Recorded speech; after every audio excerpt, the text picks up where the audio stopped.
sumo. ¿Por qué quisiste la actividad? Bastante claro. Voy a grabar. Cuando hacer una luz de grabar. Ya, yo lo dejé. No, esto no. Hasta que se ve. Es que voy a enseñar. ¿Qué es extensión?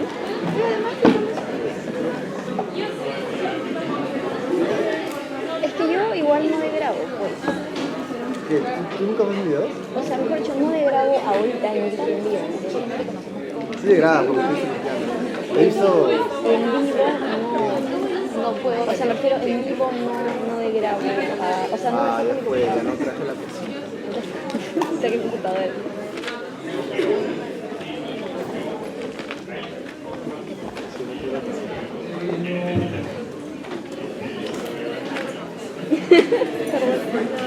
Está bien.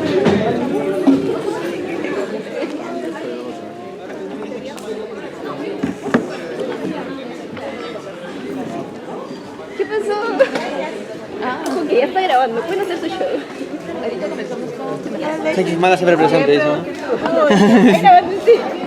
La gente va a grabar eso. ¿De quién es? ¿De Roncal? No sé, Daniel no me ha dicho nada, pero asumo que va a venir y me va a decir Joana. El día es... A no ser que no me compre y lo ponga. Mira, Carmen. Como a las en el hueco entre esta y la otra. Mira, Carmen. Muffins, no que tenga hambre. ¿Verdad?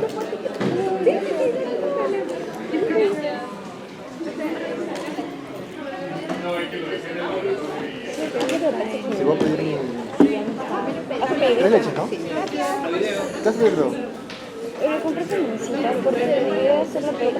Lo pedí carmencita y luego cambio postura. Todo así como que no le puede poner un segundo antes. Sí, pero compré lo de... Lo pondré acá, sí. Que no he traído.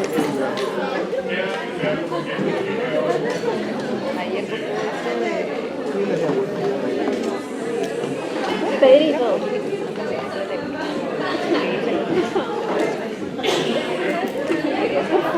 No, lista, dije, qué genial que no vayan a tomar. ¿La lista? No, ya se terminó. Y yo lo saco, si no lo ahorro. Es mejor calculito. ¿Tienes el de los que van a jugar en la plaza? ¿Sabes a qué hora juegan? Ya, Alex, estamos. Fui a mi No vas a estudiar porque tú quieres, pero...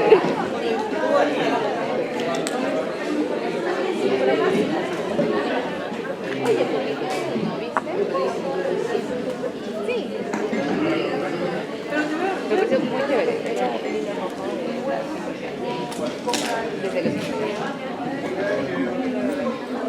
Está bien especialista.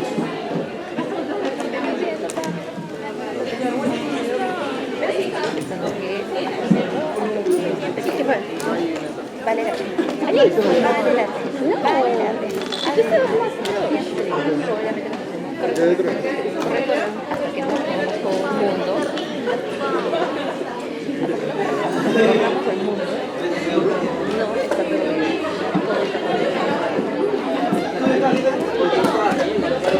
Yo voy a buscar lo que publiqué. Qué pena.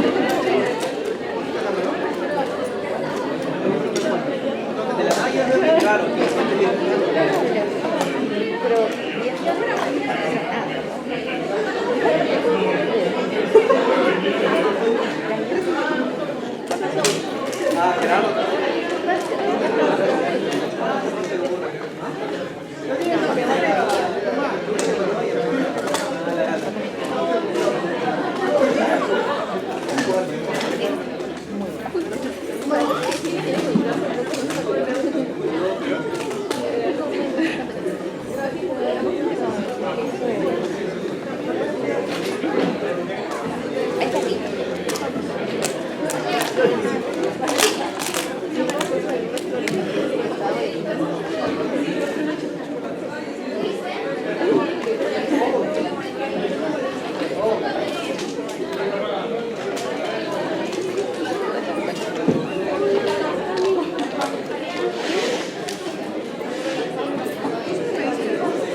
¿Te la dio? Porque si estaba bien, porque si ustedes no copiaban. ¿Sí? Dije que este sería muy bueno. Sí, es No, no, muy, es que es se muy debe ser engreído. error Pero es que de es explico. copias.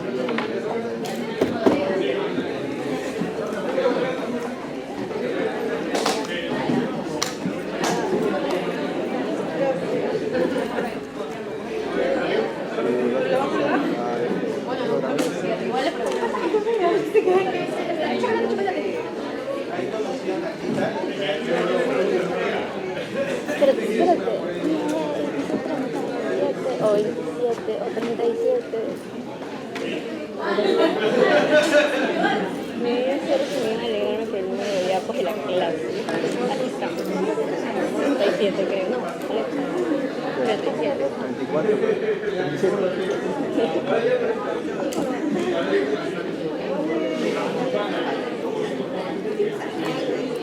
Tengo otro engreído. Mira. ¿Has comprado otro? Sí. Pero es de como de 3. Sí, es 3.0, pero no lo he probado todavía. ¿Y es azul? Sí, pero no lo he probado todavía. Este es un que tengo que hasta ahora. ¿Dónde lo conseguiste? No, la verdad hicimos un intercambio de regalos. No, Y ese, en lugar de ese pedir. Ah, no, este lo compré al paso. En lugar de pedir. Ay, algo lindo que te agrade. Pedí un CV. la copié, pero estaba acá, así que... No había nada, no había una expo. No, solo me falta nombre. Estaba vacío. Ayer. Pero estaba la expo de. ¿Pero qué vas a poner esta semana? Expuse algo. Salud pública. ¿Ustedes se ponen caso clínico? ¿Salud pública? Sí. No, no, en Doctor Aguilar. Sí, también. su hospital. ¿Ah? Sí, pues, en casa clínica. Sí.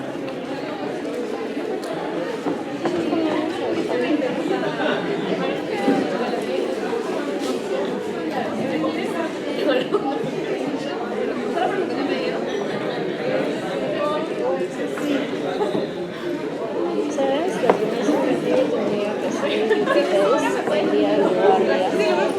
Sobre todo porque era de Betty. Que sacó su propio cosito y solo dejó que lo aspirara. No tengo que le tocara nada. A ver, ¿para qué? ¿Para qué tiras? Para hacer un ricoteo. La cosita que aspira, esa cosita, ya Haces una bota y se remoja la bota. no venía a o sea, lo loco. Buenas tardes, guardamos un poco de respeto. Ya voy a empezar la clase.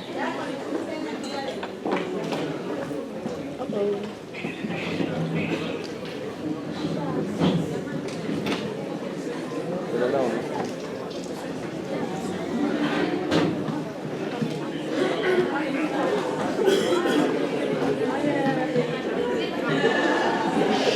Tengo micrófono, así que por favor voy a agradecer. Pueden ponerse un poco más adelante, que yo no muerdo. Por favor. Los que están atrás pasen para adelante, ¿ya? Pasen para adelante, por favor.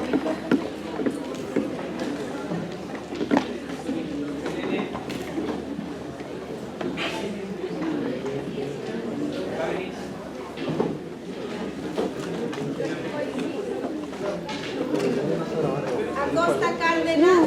No sé si es un número de Natalia, no, Acosta Cárdenas Diego.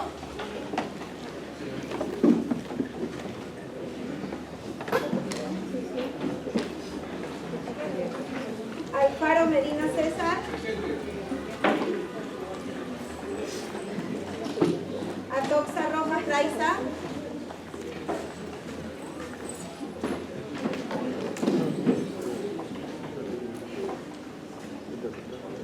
Bairo Cuadros Estefi.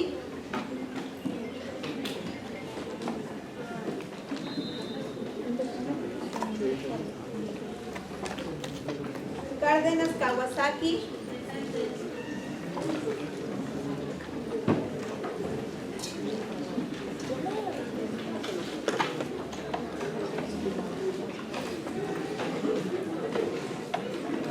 Chamorro Angulo.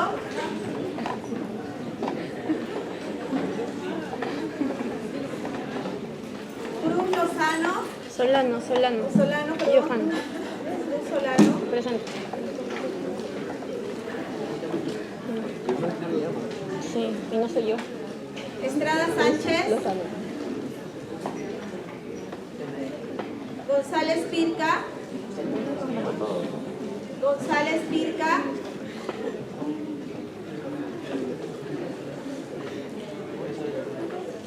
Guapaya Atahue.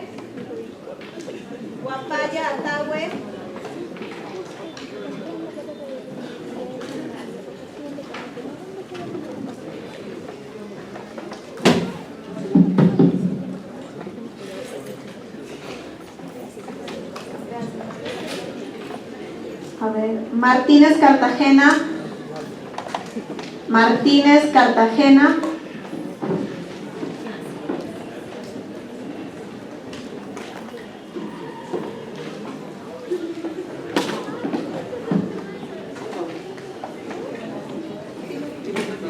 Molina Calderón.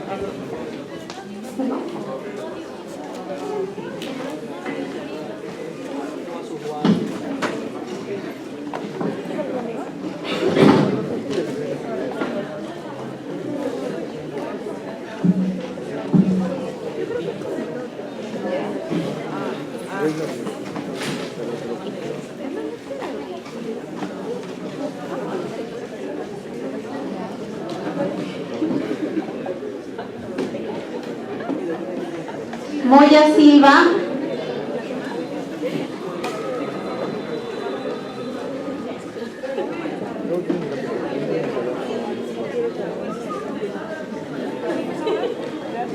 Molina Calderón.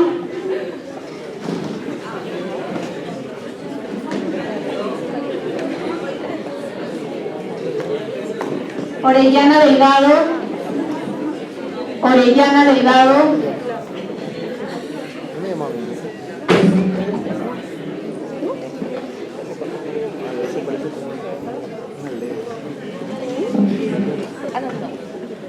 Sí, ¿qué es la teoría?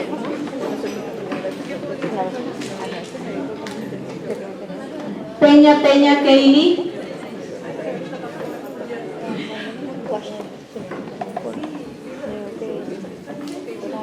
Quevedo La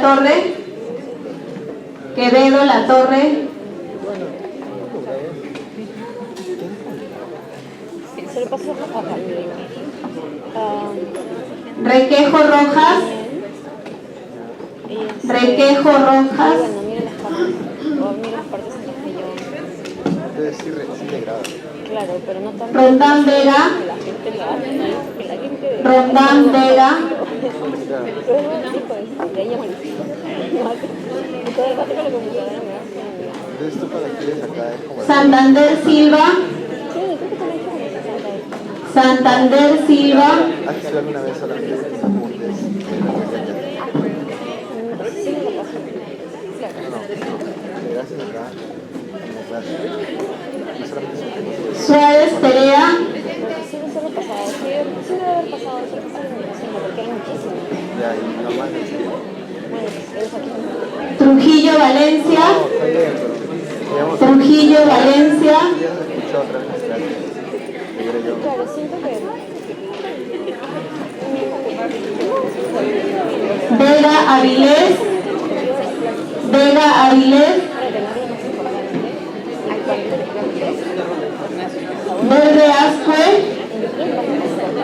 Verde Ascue.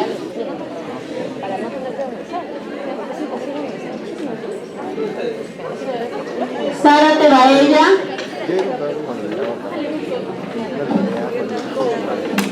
Por eso, No estoy tan perdido.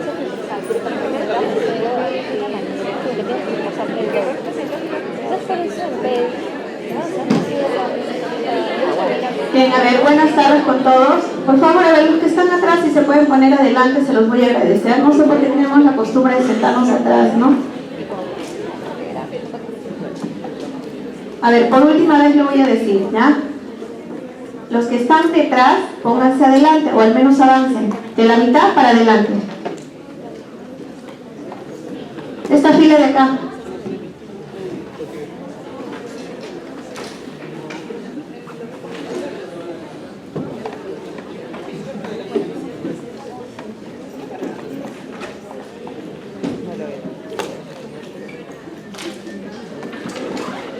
A ver, buenas tardes con todos. Mi nombre es Margarita Aguilar, soy asistente de la emergencia del Hospital Rebagliati. El tema que me ha tocado exponerles el día de hoy es emergencias agudas o complicaciones agudas de la diabetes mellitus, ¿no? Yo supongo que ya han venido leyendo algo del tema. Espero que al final podamos interactuar o al menos hacer preguntas, o si tienen alguna duda, al menos poder yo de alguna forma resolverlas, ¿no?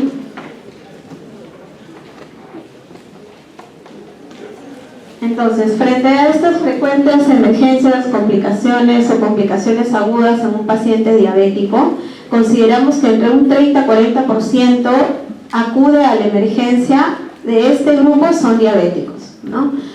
Dentro de estas complicaciones agudas son tres las más importantes. Dos de ellas son hiperglicémicas, en las cuales constan de un estado hiperosmolar o una cetoacidosis diabética, y lo otro es la hipoglicemia, lo contrario a las complicaciones hiperglicémicas, ¿no? Vamos a ir viendo en el transcurso de la exposición cada una de ellas, y lo que básicamente nos interesa saber cuáles son las manifestaciones clínicas, cómo hacer el diagnóstico y hacer un tratamiento adecuado y oportuno, porque cada una de ellas va a llevar un deterioro neurológico que puede llegar al paciente a tener un mal pronóstico, ¿no? Estas complicaciones se deben tanto a un adecuado control como a un deficiente consumo de insulina, ya sea de forma absoluta o de forma parcial.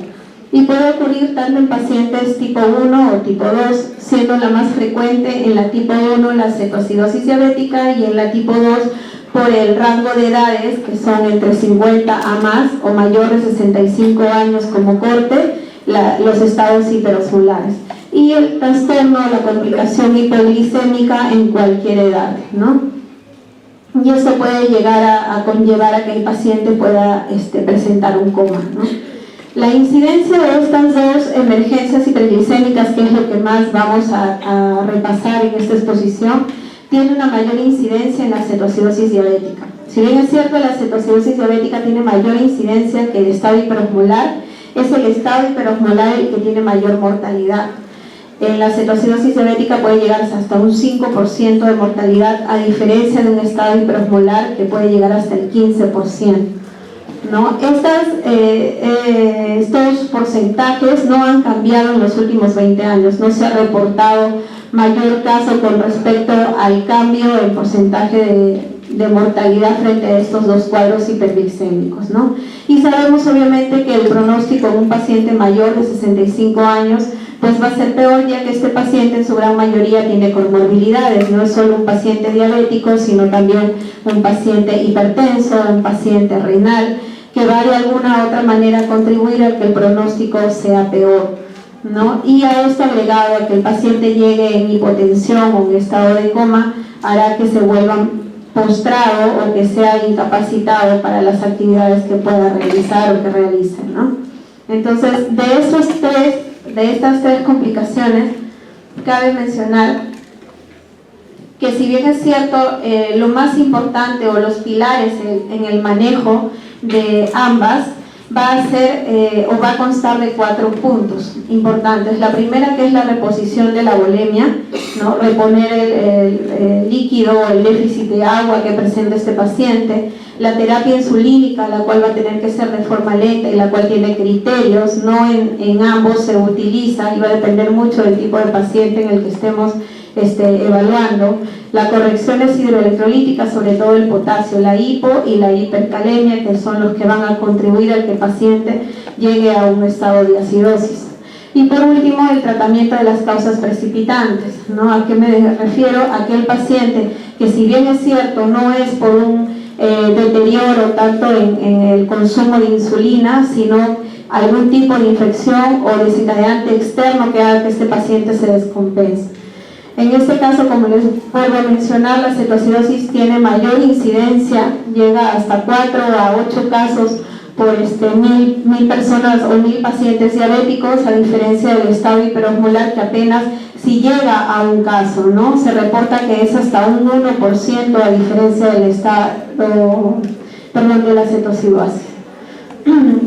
La presentación de estas dos complicaciones hiperglicémicas se pueden presentar de forma pura o de forma mixta. En su forma mixta pueden presentarse en ambos casos en 32%, a diferencia de una cetoacidosis pura como tal, relacionada más a un paciente diabético tipo 1, que en su gran mayoría son jóvenes insulino independientes, se va a presentar en un 22%. En este caso, el inicio de la presentación clínica es mucho más rápido e incluso se reporta que lo que más prevalece es el déficit absoluto de insulina. Cabe a ello el que este paciente sea insulino dependiente, ¿no? Que la terapia básica de este paciente diabético sea la insulina.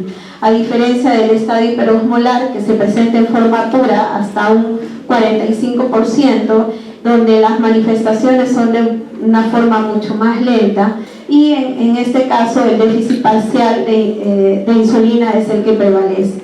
Si bien se dan cuenta, a pesar de que con mayor frecuencia el porcentaje de cetoacidosis en incidencia es mayor, vemos que en su forma pura se presenta en menor porcentaje que un estadio hiperosmolar. Entre ellos, si bien es cierto cada uno tiene complicaciones y empeora el pronóstico del paciente, el estadio hiperosmolar es mucho peor que una cetoacidosis diabética, ¿no? Por los rangos de glicemia y esto agregado a alguna comorbilidad que el paciente tenga, sobre todo si el paciente es renal, por la reposición que se tenga que hacer de volemia y de corrección de trastornos hidroelectrolíticos. Con respecto a la patogénesis de estas dos complicaciones agudas hiperglicémicas de la diabetes, hay dos puntos importantes que debemos tener en cuenta. ¿Por qué? Porque estos dos puntos nos van a llevar a que haya una hiperglicemia pura, a que haya una cetoacidosis o a que haya una deshidratación, lo cual me va a llevar a que el paciente haga un estado de hiperosmolar. Esto se refiere a lo que ya he mencionado hace un momento, el déficit de insulina, que puede ser total o puede ser parcial, o en su defecto el aumento de hormonas contrarreguladoras. ¿Cuáles son esas hormonas? Principalmente 4: glucagón, catecolaminas, hormona de crecimiento y el cortisol. Estas 4 hormonas reguladoras van a actuar una vez que este paciente empieza a descompensarse, ya sea por un déficit global o un déficit parcial. Entonces, en esta diapositiva lo que vamos a ver con respecto a la patogénesis es que si hay un déficit parcial o absoluto de insulina y a esto se agrega un predisponente o un factor que haga que este paciente descompense más el nivel de glicemia, va a hacer que las hormonas contrarreguladoras empiecen a aumentar y por ende van a llevar a 3 puntos, que es lo que hemos mencionado en la diapositiva anterior.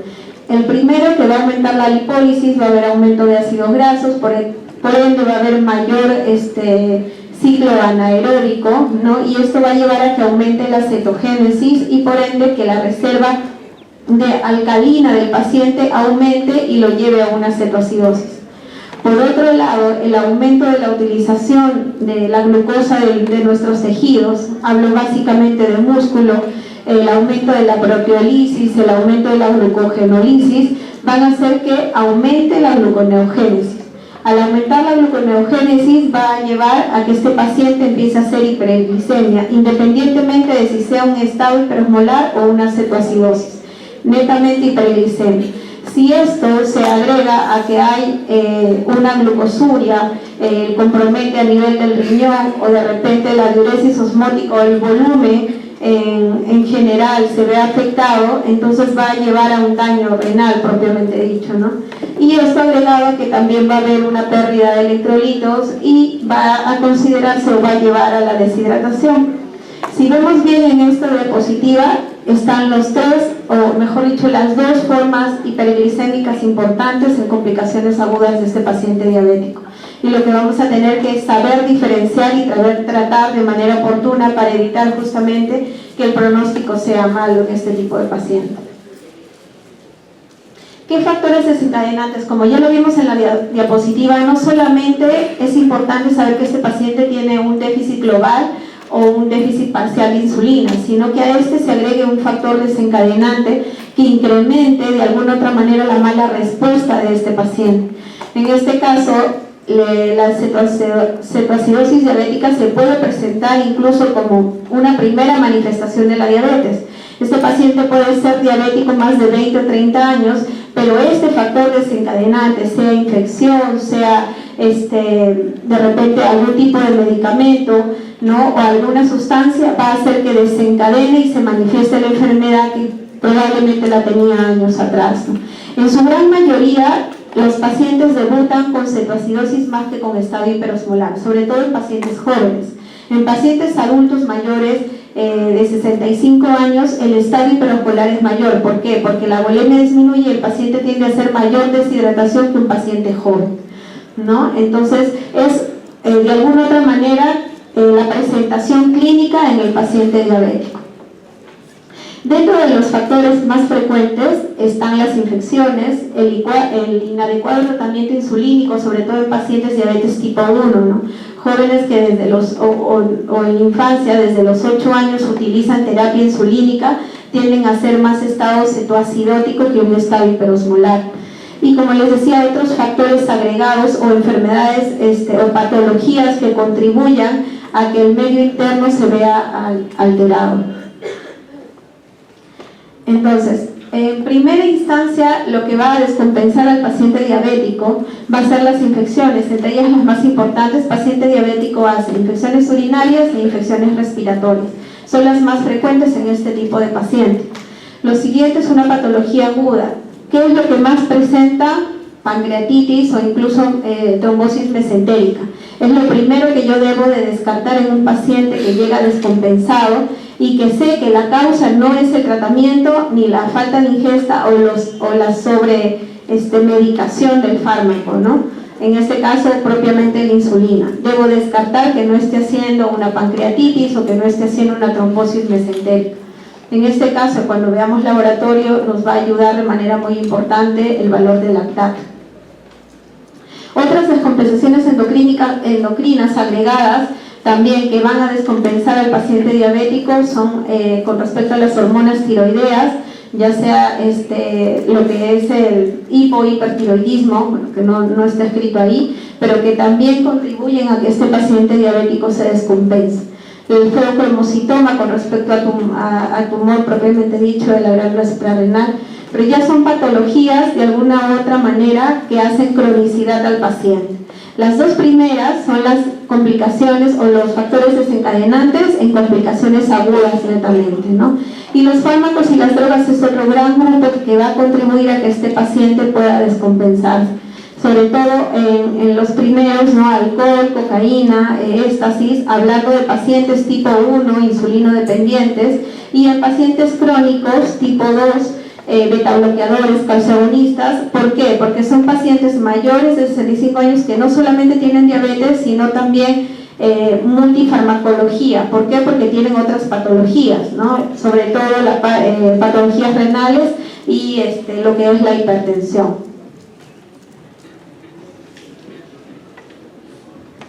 Bien, vimos en forma general lo que cada uno puede llegar a presentar, ya sea en incidencia, en presentación clínica, ¿no? O básicamente factor desencadenante que va a provocar que este paciente haga una de las complicaciones agudas.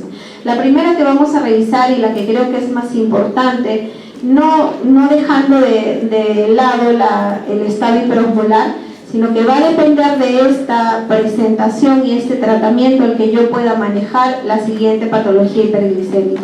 La primera que vamos a revisar es la cetoacidosis diabética, ¿no? Es la complicación más frecuente en el diabético, sobre todo tipo 1, y lo recalco porque justamente es un paciente que va a utilizar insulina. Muchas veces es solo que el paciente no se coloca la dosis adecuada y esto hace que de alguna otra manera el paciente llegue a hacer cetoacidosis, ¿no? Y puede darse básicamente por dos formas, porque hay una resistencia periférica a la insulina o por el déficit parcial o absoluto de esta, ¿no? Y se va a caracterizar básicamente porque hay hiperglicemia, hay un anion GAT elevado, hay acidosis metabólica, hay cetonemia y hay cetonuria. Estas 4 características van a implicar o van a presentarse en el desarrollo de inicio de una cetoacidosis. y los criterios bioquímicos, que son preguntas de examen, ¿no? Para el diagnóstico son 3, básicamente que haya una hiperglicemia mayor de 200, hablamos o punto corte incluso de 250, un pH que esté menor de 7.3, lo que me va a caracterizar a la acidemia, y un bicarbonato menor de 15. Son los criterios diagnósticos para yo definir y decir que este paciente diabético está en una cetoacidosis. Cabe mencionar que dentro de esto hay criterios diagnósticos de acuerdo a severidad. Hablo de una cetoacidosis diabética leve, moderada y severa. Los rangos los vamos a ver en la siguiente diapositiva para poder tener una idea de cómo clasificar al paciente. Las manifestaciones en este tipo de pacientes, básicamente, como ya lo dije en un inicio, la evolución o la presentación clínica es de forma mucho más rápida que en un estadio hiperosmolar. Se presenta en menos de 24 horas. Entre los signos y síntomas, o básicamente síntomas, está la poliuria, la famosa triada, ¿no? Poliuria, polidixia, la baja de peso, hay náuseas, vómitos y caracterizado básicamente por un dolor abdominal. El paciente llega deshidratado, pero a diferencia del estadio hiperosmolar, este paciente presenta dolor abdominal, presenta una respiración de Kussmaul, taquicardia o hipotensión.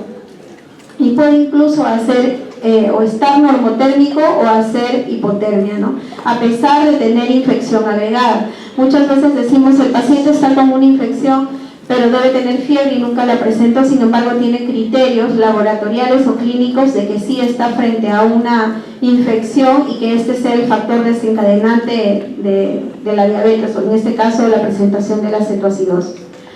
Ahora, ¿por qué es importante mencionar a la cetoacidosis? Porque la primera complicación que va a tener este paciente si no se trata adecuadamente o oportunamente es que va a ser edema cerebral. Si bien es cierto el valor de glicemia o el corte es mayor de 200 o 150, el que mantenga por horas esta glicemia puede llevar a un edema cerebral. Y obviamente esto se contribuye más si es que corregimos de forma brusca la osmolaridad, si no damos la volemia adecuada, si no corregimos adecuadamente el trastorno hidroelectrolítico asociado, ¿no? O incluso se puede complicar este tipo de pacientes, hacen neumotoras, hacen neumomediastino, porque en su gran mayoría pueden tener comorbilidades, ser un paciente enfisematoso, y por el tipo de respiración que ya mencionamos, la de Kussmaul, puede llegar a hiperventilar y empezar a que esas bulas o ese patrón pulmonar empiece a hacer algún tipo de lesión, ¿no? En este caso neumotoras o neumomediastino.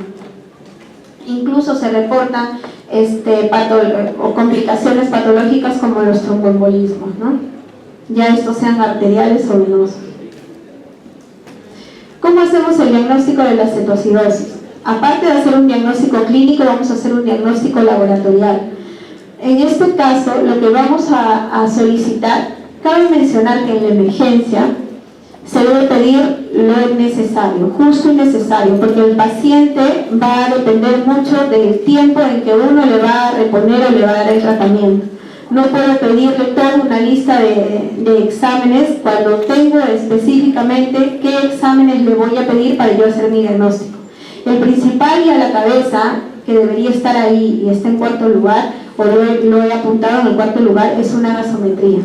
La gasometría o el AGA, el examen de gases arteriales, nos va a dar más del 50% del diagnóstico de este paciente. Un paciente diabético que ingresa a la emergencia, que es una prioridad 1, con un AGA ya hecho, me va a determinar si este paciente está en una cetoacidosis o está en un estado hiperosmolar, solo con los valores que yo necesito para hacer criterio diagnóstico.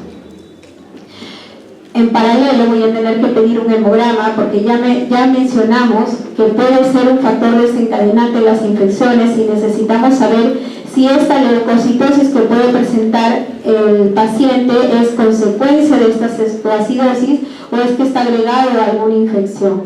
Se reporta que ya más de 20.000 leucocitos, habiendo dado tratamiento al paciente, debo considerar inicio de tratamiento antibiótico y buscar foco infeccioso. Para eso, como ya lo vimos, una de las primeras infecciones que puede tener el paciente diabético son las infecciones urinarias, es importante hacer un urocultivo. Mucho más si este paciente llega a presentar fiebre, la necesidad de hacer hemocultivos con mucha más razón, ¿no? La glicemia, que es digamos el objetivo al que vamos a tener que llegar, debe de controlarse incluso hasta cada 2 horas si es necesario. Si este paciente está en terapia insulínica, con mucha más razón, por el riesgo que pueda llegar a ser hipoglicemia.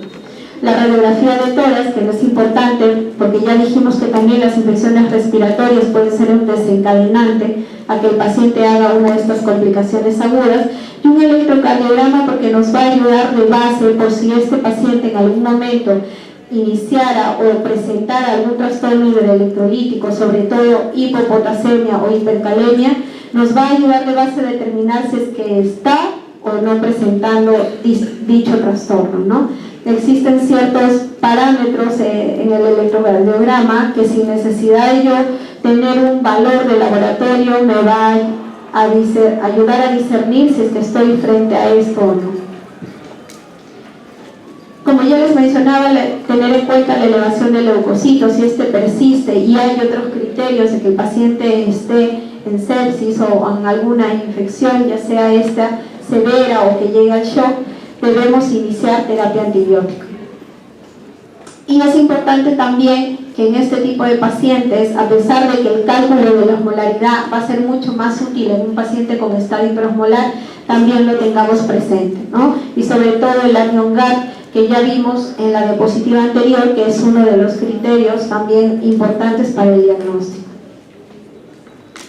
Entonces, les decía hace un momento que existe dentro de los criterios diagnósticos tanto los clínicos como los laboratoriales, y también estos parámetros nos van a ayudar a clasificar al tipo de cetoacidosis que está presentando, ¿no? Se divide en leve, moderada y severa, y los rangos van a ir dependiendo del parámetro que vamos a valorar o utilizar. Nos va a ser importante el pH, el nivel de bicarbonato, si hay cetonuria o hay cetosemia, ¿no? Ya sea en el AGA o sea en el examen de orina, la osmolaridad plasmática, que si bien es cierto en el paciente con cetoacidosis se va a mantener, es variable, no existe un valor específico a diferencia del paciente con un estado hiperosmolar. Y el anion-GAD, como le decía, que es importante para determinar la gravedad del paciente o en qué clasificación está, ¿no? Y la alteración de sensorio, que en realidad también nos va a ser útil porque o vamos a tener un paciente que a pesar de estar con la cetoacidosis está alerta en caso de que esta sea leve, o un paciente que está con estupor o incluso que llega al coma si la cetoacidosis es severa y el anion-GAD está en mayor de 2. Entonces, si vemos en la diapositiva, el pH nos va a ser muy importante. Decíamos que uno de los criterios es que tenga un pH menor de 7.3, ¿no? Este se considera como leve, sin embargo, si tengo un pH menor de 7, ya se considera severo. En la práctica diaria, el pH más bajo que he visto es 6.2. La teoría dice que ese paciente prácticamente está muerto. Déjenme decirles que a veces cuando el tratamiento es oportuno y se hace dentro de la primera hora, el paciente logra salir de esa acidosis, ¿no? Obviamente esto no considera de que el paciente va a salir como era en su basal, pero al menos vamos a darle la posibilidad de que pueda compensarse, ¿no? Sobre todo si este paciente es joven, tiene mayor probabilidad que un paciente adulto mayor que tiene comorbilidades. Pero hasta con 6.8 hemos visto salir pacientes con un manejo adecuado. Con respecto básicamente al bicarbonato, también es importante saberlo. Ya vamos a ver posteriormente si la reposición debe ser o no debe ser en este tipo de pacientes y cuándo se debe realizar. No todo paciente con bicarbonato disminuido debo reponer. Recuerden que si yo incremento sin haber reparado la volemia, en este tipo de pacientes puedo conllevar a que haga más acidosis. Dentro del bicarbonato, con respecto a una cetoacidosis leve, el valor corte es entre 15 a 18, siendo el severo menor de 10. La cetonuria, como ya se percatan en la diapositiva, siempre es positiva, ¿no? Para yo decir que es cetoacidosis diabética, este AGA debe ser o debe mantener una acidemia, por eso el valor exclusivo del pH menor de 7.3.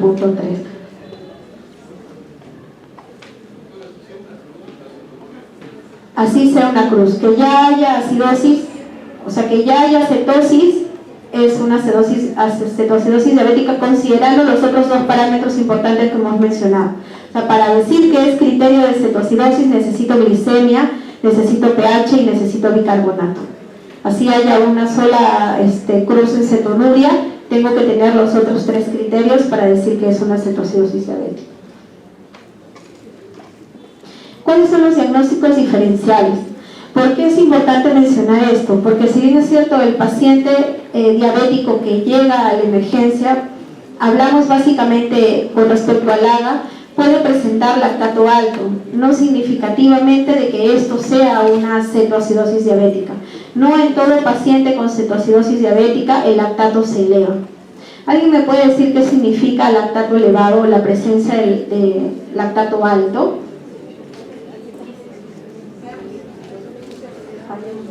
¿Alguien más? ¿Qué significa presencia de lactato o el valor esté por encima de lo normal en un paciente, independientemente que este sea diabético? Es metabolismo anaeróbico. ¿Cómo dice? ¿El metabolismo qué? Anaerobio. ¿Eso se traduce en qué? Hay que sacarlo por cucharitas, ¿no? ¿Cómo, doctor?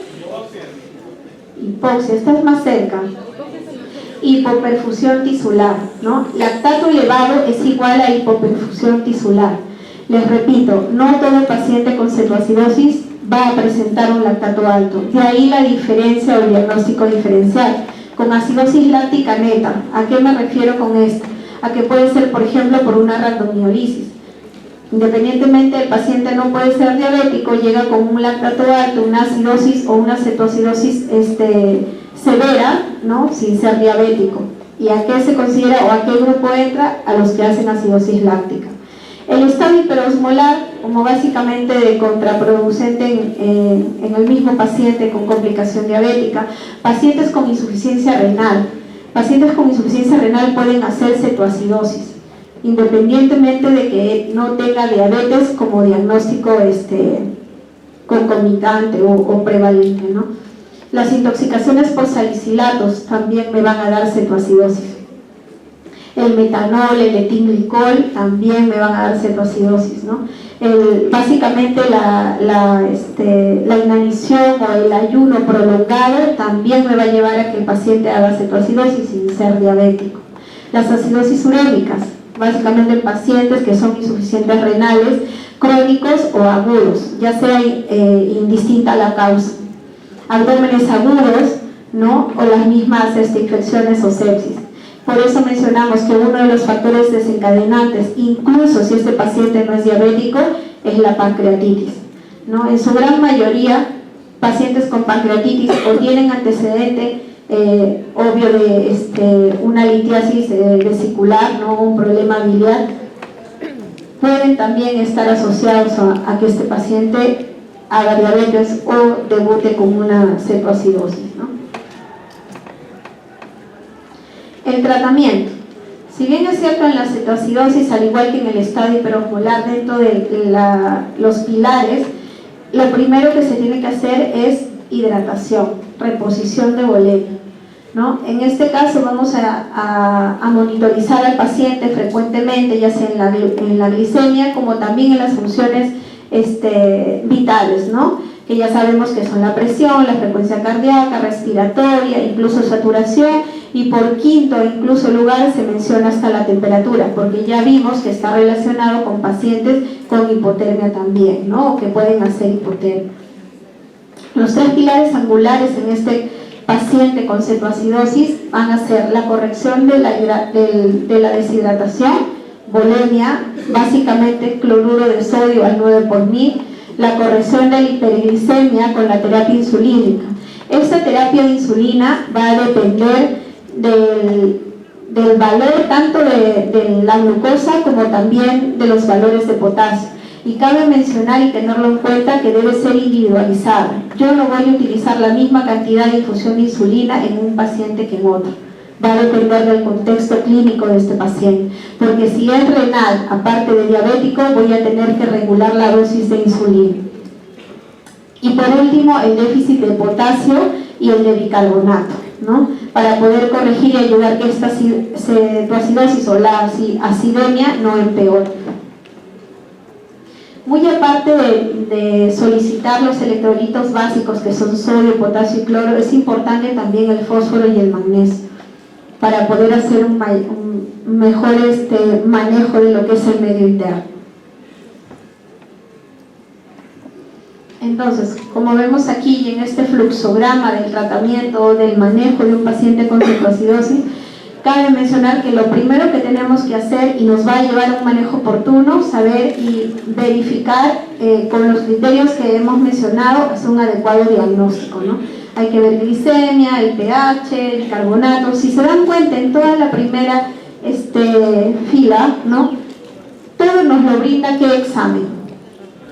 El AGA, ¿no? Entonces por eso les mencionaba y les decía, paciente que entra a triaje y le encuentran de repente una glicemia en 300, pero que lo notan respirando o hiperventilando con una respiración Kussmaul, que de repente le dicen, pues verifican mucosas, lo ven deshidratado, ¿no? Definitivamente van a pasarlo probablemente a una prioridad 1 o 2 para la toma de un AGA, y con la toma de un AGA ya tienen más del 50% del diagnóstico hecho, ¿no? Una vez que ya hicimos el diagnóstico con todos los parámetros que tenemos, incluido el estado de conciencia, que también es muy importante, recuerden que en esta complicación aguda no necesito tener al paciente con un trastorno de conciencia.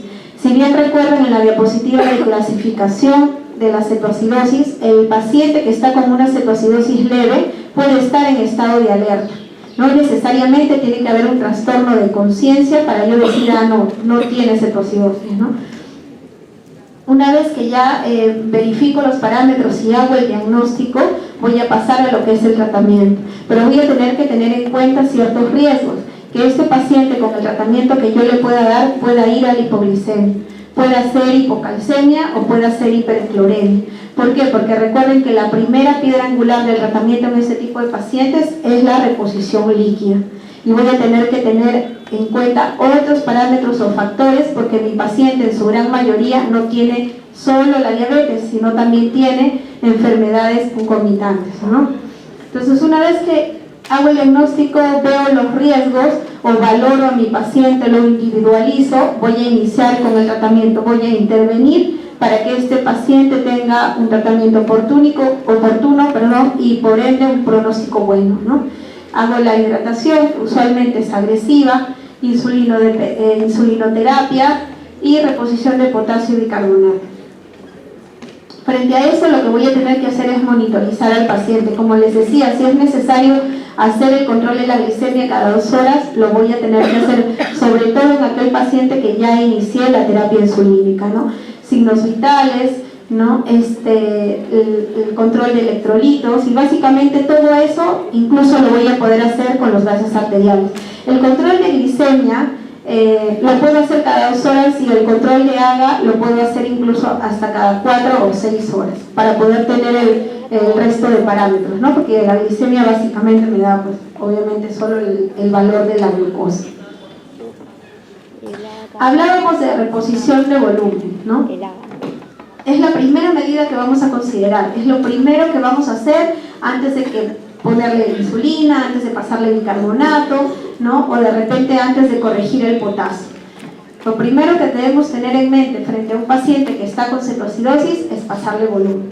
Pero ojo, hay pacientes que debo tener en cuenta que llegan en shock, que son pacientes renales o que son pacientes cardíacos.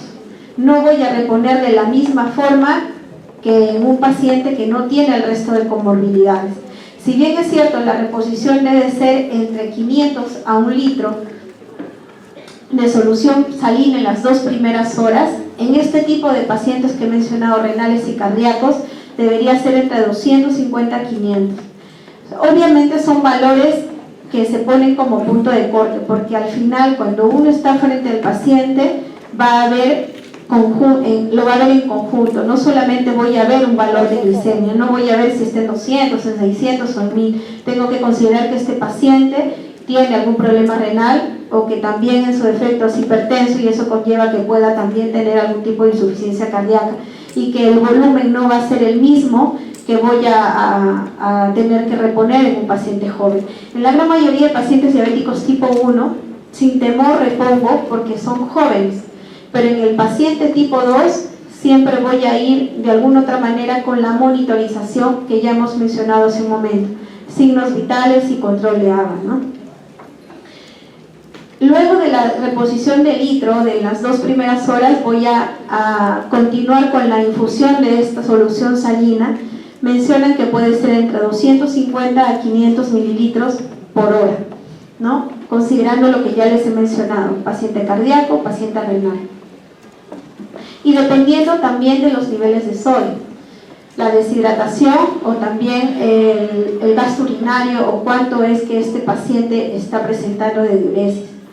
Pregunta, paciente que llega con cetoacidosis y está deshidratado, veo en el AGA y tiene un sodio en 150, ¿qué hago? ¿Por qué, doctora? Ya, ¿por qué otro motivo más? Básicamente. ¿Por qué? Por deshidratación. Es lo primero que tengo que corregir. Muchas veces tenemos el temor y decimos, pero si le paso solución salina y el AGA me está diciendo, porque hasta que espere el sérico ya pasaron 2 o 3 horas, y el AGA me dice que el sodio está en 150, me está diciendo que este paciente está deshidratado. Entonces lo primero que tengo que tratar es la deshidratación. ¿Cómo trato la deshidratación? Con reposición de volumen. Entonces primero trato la deshidratación y luego ya me preocuparé por ver si este paciente mantiene o no esa hipernatremia, al igual que ya lo hemos mencionado en la diapositiva anterior, si es que hace hipocloremia o hace hipocalcemia, ¿no? Que también es uno de los riesgos que puedo tener frente a la reposición de volumen en estos pacientes. Una vez que yo ya hice la reposición de volumen y empiezo a valorar la glicemia cada 2 horas y veo que esta de repente ya disminuyó o se mantiene entre los 200 a 250, debo ya iniciar la terapia con dextrosa al 5 o 10%. ¿De qué va a depender esto? Del tipo de paciente. Usualmente iniciamos con dextrosa al 5, pero muchas veces este paciente tiene otras comorbilidades que hacen que esta glicemia empiece a disminuir más de lo que debe. Puedo utilizar o hacerme valer de la dextrosa al 10. A esta dextrosa al 10 no la puedo pasar sola, tengo que pasarla con una ampolla de hipersodio al 20% para poder no hacerla tan hipertónica, ¿no? Una vez que ya conseguí mantener la glicemia entre 200 a 250, he iniciado la dextrosa, entonces puedo ya evitar el riesgo de hipoglicemia, porque recuerden que en paralelo en este paciente voy a hacer la terapia insulínica. No es que haga 1 por 1, es que voy a hacer todo en paralelo, pero con lo primero que inicio es con la hidratación. Mientras que ya le voy pasando en la primera hora el litro, o en las 2 primeras horas el litro de solución salina, voy a ir preparando mi infusión y voy a ir valorando si este paciente va a necesitar de manejar o reponer bicarbonato o potasio, ¿no? Todo en paralelo. Por eso es que de ahí la importancia de hacer el control de las glicemias y ver si este paciente ya está dentro de los rangos o lo que es requisito, tener que iniciar el apoyo de la dextrosa para evitar que con el uso de la terapia insulínica este paciente haga hipoglicemia. Es importante también tener en cuenta el déficit de agua, porque de acuerdo al déficit de agua vamos a ver cuánto de volumen vamos a reponer en este paciente que está deshidratado, ¿no? La fórmula tenemos ahí, es una constante que es 0.6 por el peso corporal por el sodio actual menos la base que es 145 al punto de corte de sodio menos 1. Este valor me va a determinar cuánto de déficit de agua tiene y cuánto es lo que yo le voy a tener que reponer al paciente, ¿no? Si es joven, a veces se puede reponer hasta 2 a 4 litros, a diferencia de un paciente adulto mayor. La terapia de insulina. Básicamente la terapia de insulina nos va a permitir obtener 4 objetivos, ¿no? Los cuales van a determinar que este paciente no continúe haciendo acidosis metabólica. El metabolismo celular de alguna otra manera lo va a restaurar, va a reducir que haya gluconeogénesis hepática, porque recuerden que frente a todo este déficit parcial o absoluto de de insulina el que más sufre por la reposición, porque el organismo va a tratar de sacar de alguna manera energía de otros tejidos, va a ser el hígado, ¿no? El suprimir la lipólisis y la cetogénesis y contribuir también a la osmolaridad plasmática, ¿no? A mejorar la osmolaridad plasmática para que este paciente tenga los criterios adecuados para el tratamiento de la cetoacidosis. Ahora, ¿cuándo es que voy a iniciar el tratamiento con insulina? Cuando encuentre, o mejor dicho, cuando voy a utilizar, salvo que la glicemia se encuentre menor de 250, ¿no? Solo lo inicio, si veo que la glucosa está en 250 o menos, no tendría por qué utilizar la insulina, es básicamente la hidratación. Y obviamente que el potasio sérico esté en menos de 3.3. Las cifras de las glicemias que debo corregir deben de ir lentamente, ¿no? Y debe ser corregido entre 50 y 70 miligramos por decilitro por hora. ¿Cómo utilizo la insulina? La insulina la voy a utilizar en una dosis de bolo y luego de infusión.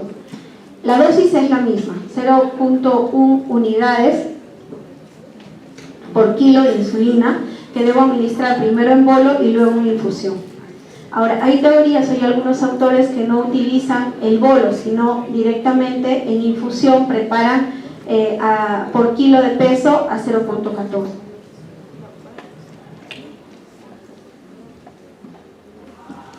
La administración puede ser tanto endovenosa como subcutánea.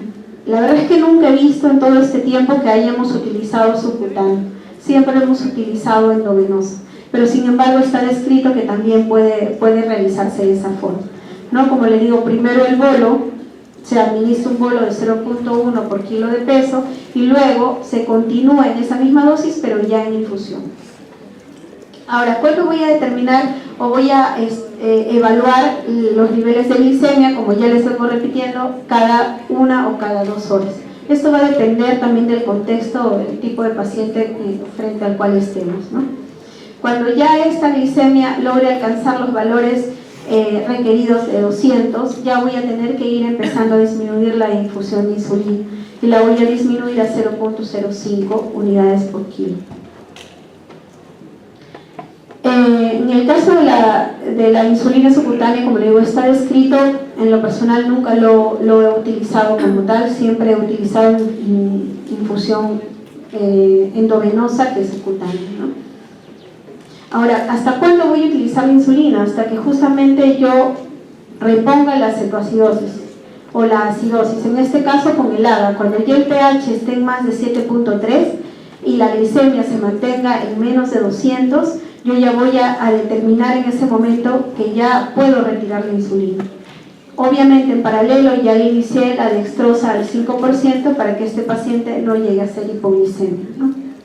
Ahora, ¿cuándo retiro la infusión de insulina y paso a insulina subcutánea? Cuando este paciente esté alerta o cuando ya puede ingerir alimentos.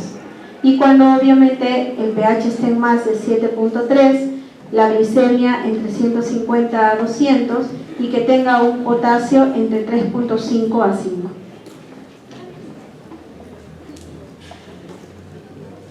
Con respecto a la reposición de potasio, en realidad debe iniciarse cuando este esté en menos de 5.